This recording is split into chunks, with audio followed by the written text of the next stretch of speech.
a blessing to be back together and to start in on our third message here on the Pilgrims and the history behind kind of leading up to the first Thanksgiving.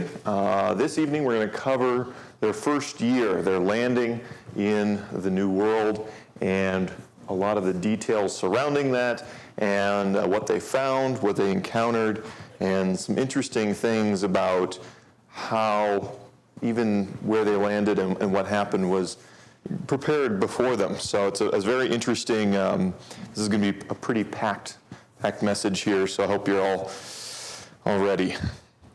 Okay, so we left the Pilgrims. They had come into Cape Cod, as it was called. The reason it's called Cape Cod, people had already been there and it was good fishing in the area.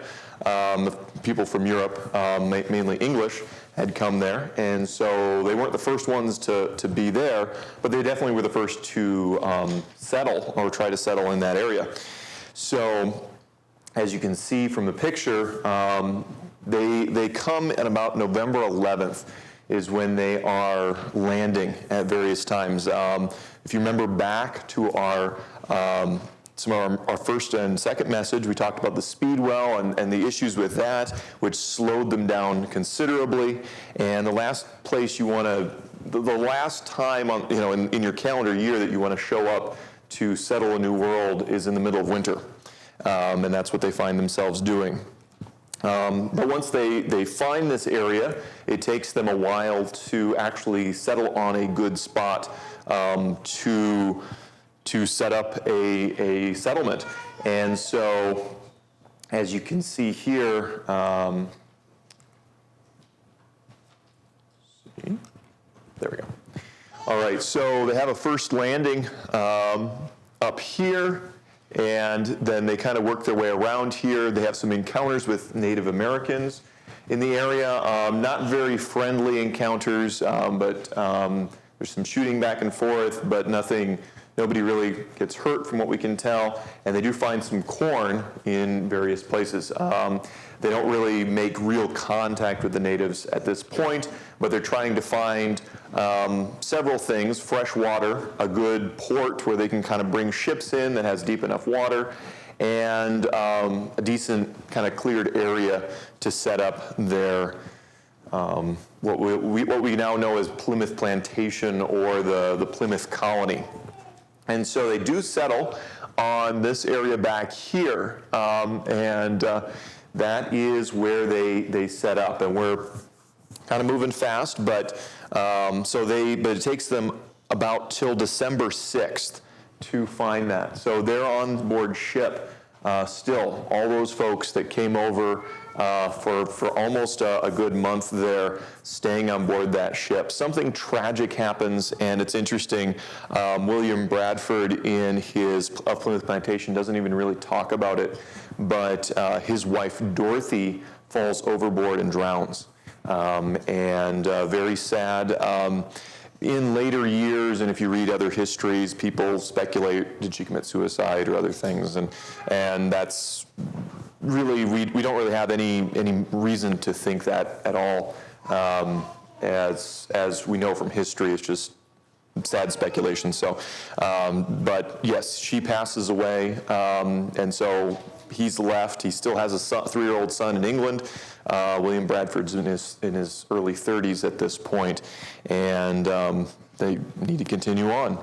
And so they once they find this area, it's a really nice area, and they can tell that there was something there before. They're not sure what. At this point, they find some corn. They find some things there. It seems like fairly good ground. There's water. There's a harbor here where they can pull in a ship. And so they begin to set up. The first thing that they build is what they called they call it sometimes a blockhouse or a meeting house. It was kind of the fort structure. This is from Plymouth Plantation is a historic site, and so this is what they have reproduced. From most history, the roof thing is kind of would have been much later on, but when they initially built this. So this would have been a storehouse, it would have been a meeting house, it would have been a fort for protection, and it's kind of the first thing that they build here to kind of give them a place. But many of the people are still on board ship during this time while they're building their houses. As you can notice just from the pictures, they're building actual like timber frame housing. They're not building log cabins. Stockades and log cabins come much later. They brought along pit saws and whip saws and various things, and are actually milling their own lumber. One of the things they ship back right away, one of the exports that they have is lumber. So they're actually building with actual framing here. And so this is their, what they would call their meeting house.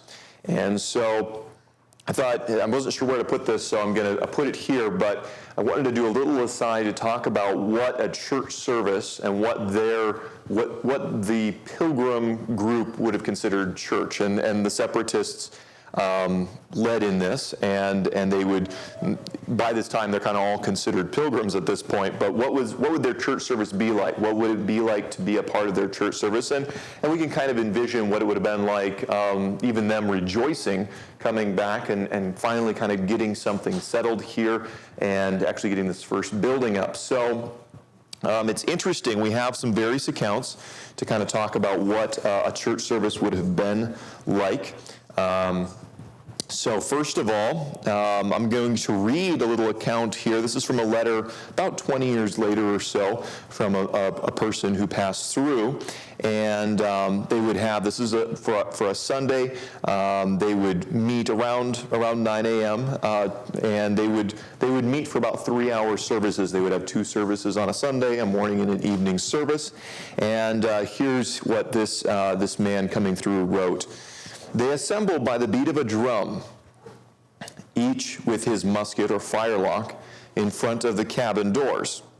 They have their cloaks on and place themselves in order, 3 abreast, and are led by a sergeant without beat of drum. Behind comes the governor in a long robe. Besides him on the right hand comes the preacher with his cloak on, and on the left the captain with his sidearms and his cloak on, and with a small cane in his hand. So they march in good order, and each sets his arms down near him. And then once they would reach their meeting house, take note, we're calling it a meeting house. I'll talk about that in a minute. The men and boys, 16 and older, those have been the ones that carried the muskets, sat on one side, and the women and remaining children sat on the other side. So they would split women and children on one side, men, guys 16 and up, on the other side. Interesting note that I also found in their kind of governing documents: if you did not bring your musket to church, you got and ammo and everything else, you got fined 12 pence.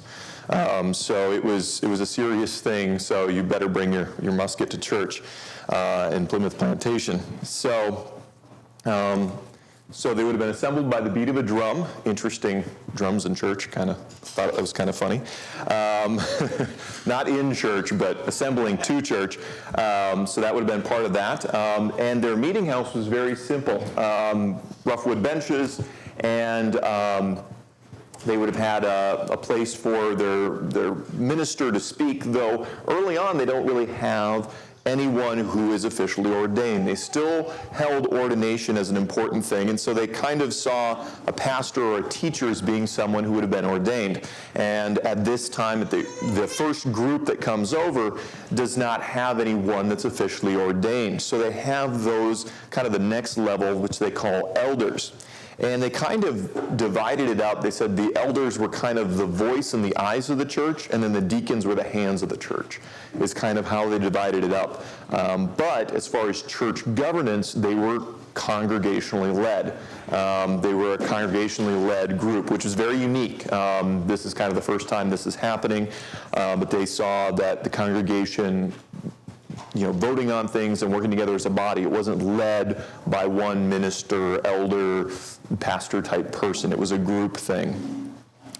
And so, so they would have these various men. And so in this case, one of the things and they didn't really have the only 2, they called them the Sacraments, the only 2 that they kept out of the long list that the Church of England, took from the Catholic Church was the only two the separatists actually kept were communion and infant baptism at this time, and those two they only saw could be administered by someone who's ordained. So they don't have anyone to administer communion or infant baptism up until a minister or a pastor, ordained pastor, comes 4 or 5 years later. Okay, so like we talked about, they would have, they were reading out of the Geneva Bible. They would have teaching at this time from an elder, and usually they would be preaching. They were fairly long services, and there wasn't really heat in the building, so you can imagine when he was talking about them bringing their cloaks and their hats and everything else, you're bundled up in church. It's not warm in church, and that kind of helps keep you awake, I would imagine. And then you have prayer, and their prayer was extemporaneous, so kind of like we do, where you pray from the heart to the Lord. You're not praying out of a prayer book, which is something also unique, that they're praying as the Spirit leads in that sense. Then when it comes to singing, and they did not want any kind of hymns, anything written by man. They would sing from the Ainsworth Psalter that we talked about when we were bringing things over and talking about that. And they would sing the Psalms, but they would have them slightly reworded for singing. And so this is what is called the Psalm 100. It's also called quite often Old Hundred. And this is sung way up until past the Civil War in the United States. Old Hundred is probably one of the best known historic hymns, psalms sung in early American history. If you were in the Revolutionary War time, if you were in Civil War time, and you had a group together and said, let's sing Old Hundred, everybody would know what that is. And so, to get you guys involved in this, let's kind of imagine what this would be like. Let's sing this together. I will lead us, and note the wording. It's a little interesting. The order's a little different, so we're going to have to pay attention to that. The tune is familiar to you. If you know the doxology, praise God from whom all blessings flow. If you know that tune, that's the tune that this is sung to. So it's shout to Jehovah all the earth. So that's how it's sung. And then the Pilgrims, when they came over, they had pretty good ability in singing, but later on, their generations after them start doing something called lining out, because there's not enough, we would call them hymn books, but psalters, these psalm books, to pass around. And so you would have a singing elder come up, and he would do something called lining out. And so what they would do is he would sing the first line at the note that they wanted to start it at. And so if I was that singing elder, I would sing at you guys, shout to Jehovah all the earth, and then we sing, shout to Jehovah all the earth, and then I would do the next line, serve you, and which it kind of breaks the song up a little bit and sounds kind of clunky to us, but that's the way they would go about singing. Okay, so let's give it a try. We'll sing through it as a group, and we're not going to do the whole lining out thing because it gets complicated, but it's an interesting thing to remember on how this was done, and we're going to jump right into it. All right, so starting with verse 1, let's see. Shout to Jehovah all the earth, serve ye Jehovah with gladness, before him come with singing mirth. Know that Jehovah he God is. It's he that made us and not we, his folk and sheep of his feeding. Oh, with confession enter ye his gates, his courtyards with praising. Confess to him, bless ye his name, because Jehovah he good is. His mercy ever is the same, and his faith unto all ages. Very good. So that's what it would have been like. And this has many, many different psalms in it. This is one that we know the tune to, and so now you know the words a little bit to that. But that is Old Hundred. Old Hundred is probably one of the better known psalms that they would have sung. So kind of going through the list of service. And then there was another thing that they would do, and we would probably call it kind of like a little similar to sometimes our Sunday school time or maybe testimony time, but they called it prophesying. And in their services, and it was the men of the church, the older men, various ones would just read or quote a passage of Scripture and then expound on it. And it wasn't really a debate back and forth between anybody, but somebody might then expound more upon that one or ask a question. And so it was kind of a group thing that they would do as well. So that's kind of a little picture, hopefully, to give you guys an idea of what a service was. The reason I brought up meeting house, they would call that, so they would call the location where they met their meeting house, because they were trying to be very clear that the church was the people and the place where they met was the meeting house. And so they made that distinction in a lot of their writings. So that was just something interesting as well. Okay, so that's kind of a little side, but it hopefully gives you a little picture of what it would have been like to be there. All right, so we're back at where we were. They built this blockhouse, and it is winter. It is very, very cold. This is also another picture from that Plymouth Plantation. So these houses are maybe a little further along than they would have been, but they build rude little huts to live in, rude being primitive or in that sense. And so they have this, and what starts to set in is starvation and sickness. It is very, very devastating to these folks. There are people that are still on the ship that the men are building houses for as quickly as they can, but it's winter, and it is cold, and ground is hard, and so they are building, but they are running out of food very quickly. They do find some corn that has been left by the Native Americans, but it's really, really bare bones rations at this point.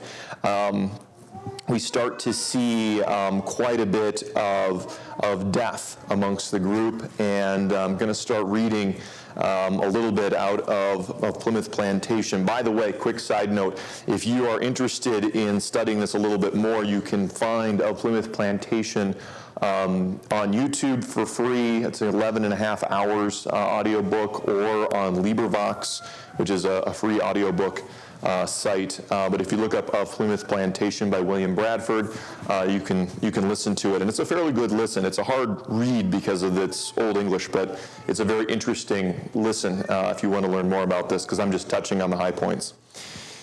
All right. So here we go. I'm going to start in here with talking about when they finally get there. But here I cannot but say, and make pause, and stand half amazed at these poor people's present condition. So I think will the reader too, when we consider the same, being thus past the vast ocean and the sea of troubles, before in their preparation, as may be remembered by that which went before. They had now no friends to welcome them, nor inns to entertain or refresh their weather-beaten bodies, nor houses, nor much less towns to repair to seek for succor or help. And so he goes on and kind of says, it's almost like the Apostle Paul being shipwrecked, and he's saying they have nothing. They've gone over this long, hard voyage, and now they're stuck there. And so he writes, what could now sustain them but the Spirit of God and His grace? May not and ought not the children of these fathers right to say, our fathers were Englishmen, which came over this great ocean, and were ready to perish in this wilderness. But they cried unto the Lord, and he heard their voice, and looked on their adversities. Let them therefore praise the Lord, because he is good, and his mercies endure forever. Yea, let them which have been redeemed of the Lord show how he hath delivered them from the hand of the oppressor, when they wandered in the desert wilderness out of the way, and found no city to dwell in, both hungry and thirsty, their souls overwhelmed in them. Let them confess before the Lord in his loving kindness and his wonderful works unto the sons of men. So that's kind of his wrapping up as they land. And so kind of finishing that up, as they're going on shore, we did talk last time about them forming the Mayflower Compact, as it's called, and their government. They also choose a governor, Governor Mr. John Carver. Just a little note on that. After this, they chose to rather confirmed Mr. John Carver, a man godly and well approved among them, their governor for that year, after they had provided a place for their goods and common store, which would be that blockhouse that we talked about, which were long in unlading from the boats, foulness of weather, and sickness of diverse. So he's saying it took them a while to even take the things off the ship and put them into this blockhouse as everyone was sick and there's bad storms. You have to haul everything, put it on a little boat, get it over, and then take it off and then put it in this storage meeting house, blockhouse building. And they began some small cottages for their habitations, as time would admit, and they met and consulted for law and order, both for their civil and military government, as the necessity of their condition did require, and still adding hereunto as urgent occasion and several times, and his case did require. In these hard and difficult beginnings, they found some discontents and murmurings arising among them, and mutinous speeches and carriages and others. But they were soon quelled and overcome by the wisdom and patience, just and equal carriage of things, or working out of things, by the governor, and the better part which clave faithfully together in the main. So he's talking about how they worked together to have a good government, even though some were fairly discontent, as would make sense. They're starving, it's very cold, it's a very hard situation that they find themselves in. And here's what he says about the starving and the sickness. But that which was most sad and lamentable was that in 2 or 3 months, so this is kind of December, February, January, that window there,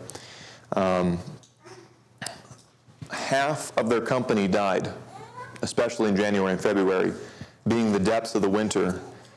The wanting houses and other comforts, being infected with scurvy and other diseases, which this long voyage and their inaccommodate condition had brought upon them. So as there died sometimes 2 or 3 at a day, that of 100 odd persons, scarcely 50 remained, and of these, in the time of most distress, there was but 6 or 7 sound persons, who, to their great commendation, be it spoken, spared no pains night or day, but with abundance of toil and hazard of their own health, fetched them wood, and made them fires, dressed them meat, made their beds, washed their loathsome clothing, and unclothed them. In a world did all the homely necessity offices of them, with which dainty and queasy stomachs cannot endure to hear named, all this willingly and cheerfully, without any regard in the least, showing therein their true love unto their friends and brethren, a rare example and worthy to be remembered. 2 of these 7 were Mr. William Brewster, their reverend elder, and Miles Standish, their captain and military commander, unto whom myself and many others were much beholden in our low and sick condition. And yet the Lord so upheld these persons, as in great calamity, they were not at all infected, neither with sickness or lameness. What I have said of these, I may say of many others who died in this general visitation, and others yet living, that whilst they had health, yea, or any strength continuing, they were not wanting to any that had need of them. And I doubt not, but that their recompense is with the Lord. So that's kind of in a nutshell what William Bradford's account of this time is like. A very, very sad time, as I kind of went through some list of various people that came over. There are many that are sick and dying. The different names of the ones, Miles Standish had his wife Mary Standish. She dies in this. I mentioned a couple other names. Both Christopher and Mary Martin, they pass away. Thomas Rogers passes away and leaves his 18-year-old son Joseph, and many, many others. There's about 52 folks that make it through this this time up until what we would call the first Thanksgiving. There's of the 102 folks with this group. So there is much hardship. And during this time, they don't even mark the graves because there are natives about, and they're worried about them even realizing how quickly they're dying off, realizing that they would be vulnerable during this time. So they're burying many of these people in unmarked graves, and it's a very, very sad and hard winter for them. And so, as we kind of have this very low point. One other note, which is kind of a very sobering, is that many of especially the heads of households, but also the mothers, a lot more mothers passed away kind of in the statistics of this group. And a lot of people believe it was the mothers giving of their clothing or their food, meager what it was, to their children to try to help them make it through this time. So there's actually more children that make it, but the mothers and fathers are kind of laying down their lives for their children in this. So, in March 16th, it's been a very hard winter. And as they're all there together, and things are still very bleak, something kind of amazing happens. And I structured the talk in this way, hopefully that it kind of helps you get in your mind of this. Think of the sickness, the hardship. You're not even sure if you're going to make it through this winter. Is everybody going to wind up dying? And in March 16th, and they'd seen some Native Americans, but they hadn't really had any real interactions with them. But here on March 16th, right up through the main part of the village, comes this Native American man. And he walks right in and he says, "Hello, English." And that would really make you sit up and take notice. And he speaks broken English. He's learned it from some men that were fishing in the area, various fishing parties. And he shows up. The first thing he asks for, from what we can tell, is if they had any beer, which, it must have gotten some from the fishermen or something. But he was interested in that, and they were trying to get some information out of him. And he gives some information, but not very much. He doesn't speak very good English. They found out that his name is Samoset, and he says, in whatever he communicates to them, he says there's another one that can speak better with you, and then he just kind of takes off after a day. And but you can imagine in this situation, they're probably in quite a bit of shock to come upon a Native American that speaks English, that they landed there.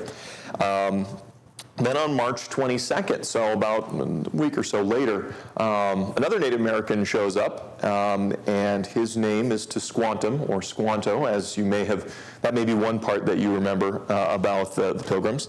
And he speaks almost perfect English. And he speaks with them, how was your journey, and speaks with them in very good English. And at this point in our talk, we're also going to take a little diversion because we need a little background. How did they wind up in a place with Native Americans that speak English? And good English, for that matter.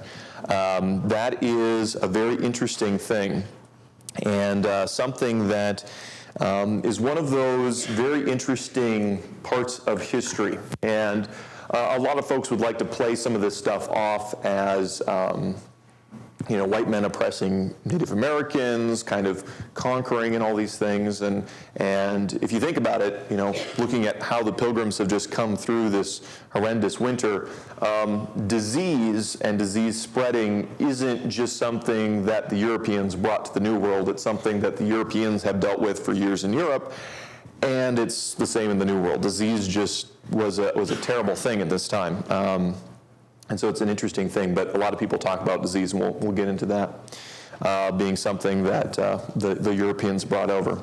But we need to rewind in history a little bit before we go into much more detail on who this Squantum was and what he did for the Pilgrims. So what kind of unwittingly, the Pilgrims had landed and had set up their Plymouth Plantation in what the natives would have called Patuxet. It was a village, a thriving village at one point in that exact area. There was a group of Native Americans in that area, and they would have been a part of a kind of a confederacy, various little chiefs kind of all banded together, and they were called the Wampanoag, as this confederacy was called. And we know a little bit about this area because Captain John Smith was mapping out the coast. Captain John Smith, you may have heard of him with Pocahontas and Jamestown and all that, and there's a lot of interesting history with that as well. Same John Smith, he's an adventurer. He's probably got one of the wildest backstories and stories out of some of these guys. But John Smith's going along the coast, and he does come across this. He's in the area. He maps out Cape Cod to some extent, and he leaves a man in this area with some ships and such by the name of Thomas Hunt. And he's supposed to do some trading with the natives there for beaver and what all.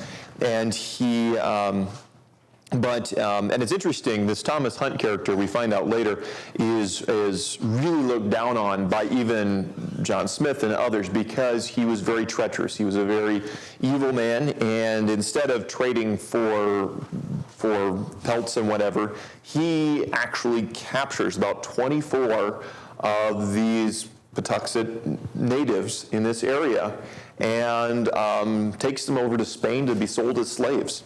One of the sad things that the New World brought, and has always happened when kind of wealth is found or desired, because a lot of people thought that there was just gold all over the place in the New World because the Spanish down in South and Central America had been sending back boatloads of gold.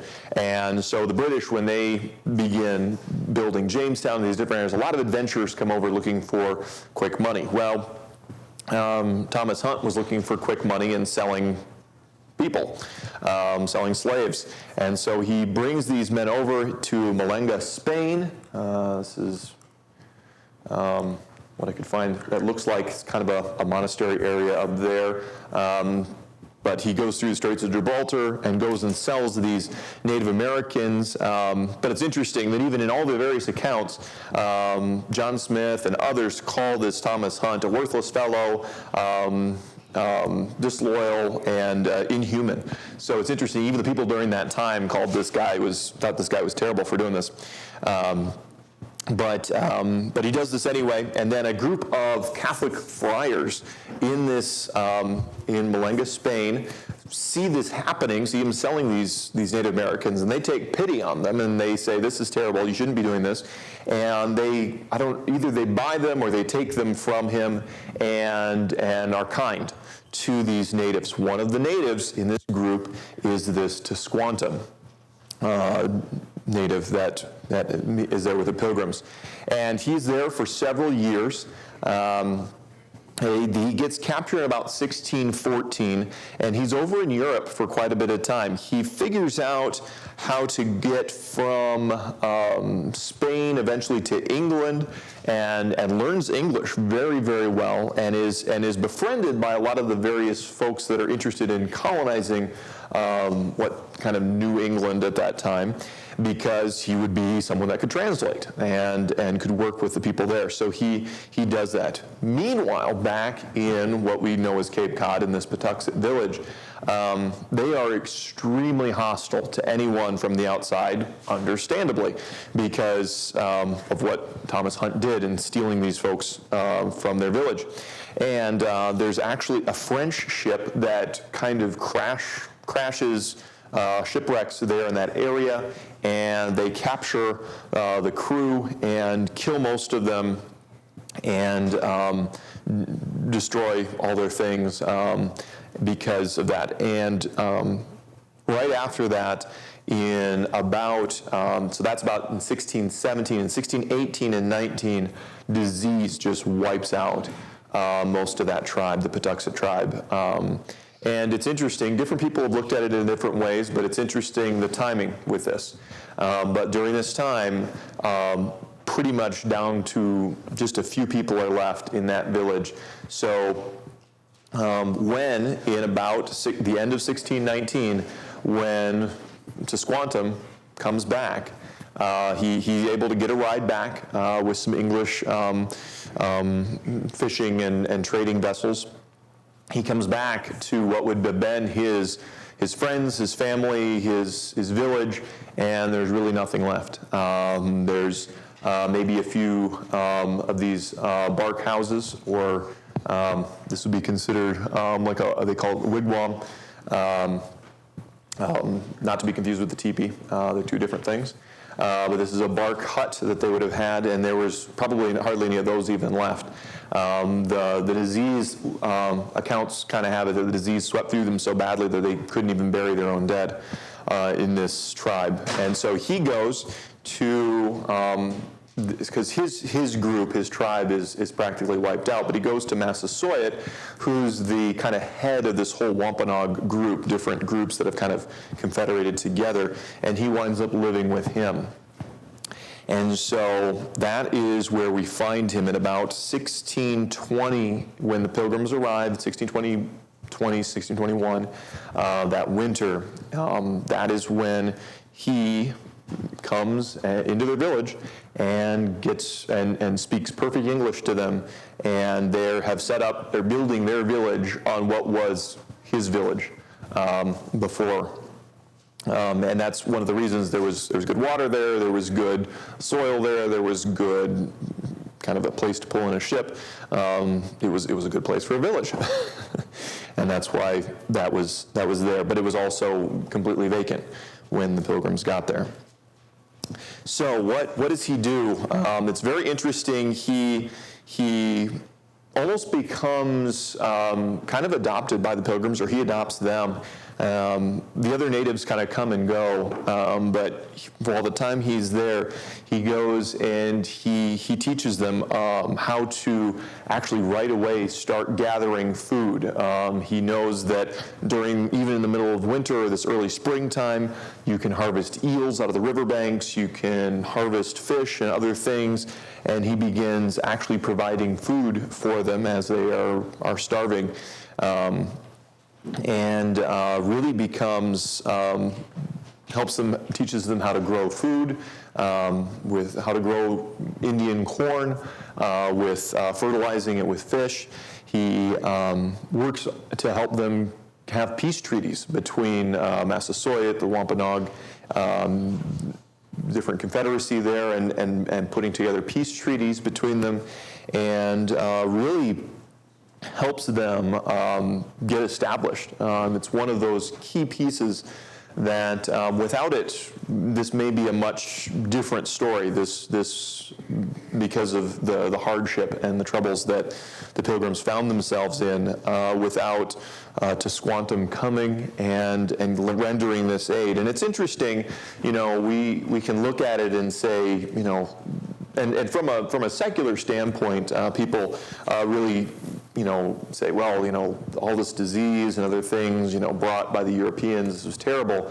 And yes, to those that to the native population, this was a terrible, sad thing. But it is very interesting if you think about it. God works things out and times things out in certain ways. And if you think about it, if the Pilgrims had come 2 or 3 years before, they would have met a hostile tribe in that area that probably would have killed many of them.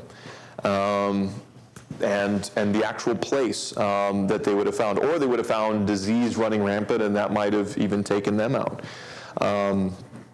Interesting, the timing with to Squantum coming back to this area and getting reestablished in this area, that maybe the area was cleared, but maybe there would have been no one there to actually communicate and teach them during this time. And so it's interesting. It's one of those things that the world might look at as a coincidence, but it's interesting because the Pilgrims saw it as what they called divine providence.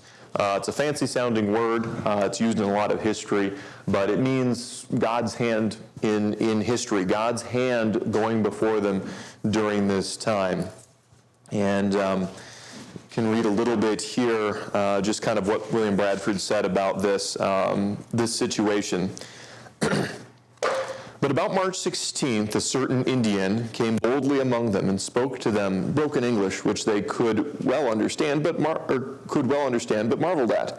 At length they understood by discourse with him that he was not of these parts, but belonged to the eastern parts, where some English ships had come to fish, with whom he was acquainted, and could name sundry of them by their names, amongst whom he had gotten his language.